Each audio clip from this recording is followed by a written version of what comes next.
പെട്ടെന്ന് പുള്ളിക്കാരൻ അങ്ങ് കൊന്നു കളഞ്ഞെന്ന് എനിക്ക് തോന്നി. ആ അസുഖം വരാണ്ടിരുന്നെങ്കിൽ ഞാൻ ആഗ്രഹിക്കുന്നു. വീണ്ടും ഖസാക്കിലേക്ക് തിരിച്ചു വന്ന് മറ്റൊരു ജീവിതം ആരംഭിച്ചിരുന്നെങ്കിൽ എന്ന് തോന്നിയിട്ടുണ്ട്. ഇത്തവണത്തെ മാതൃഭൂമി ഇന്റർനാഷണൽ ഫെസ്റ്റിവൽ ഓഫ് ലെറ്റേഴ്സിന്റെ തീം എന്ന് പറയുന്നത് കറൻസ് ഓഫ് ചേഞ്ച് ആണ്.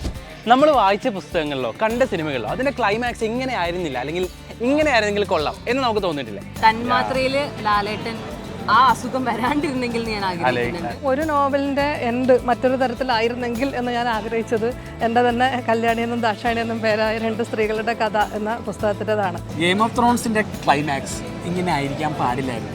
പെട്ടെന്ന് പുള്ളിക്കാരൻ അങ്ങ് കൊന്നു കളഞ്ഞെന്ന് എനിക്ക് തോന്നി. കൽബ് മൂവി അതിൽ ലാസ്റ്റ് അവൾ മരിച്ചുപോയില്ലേ?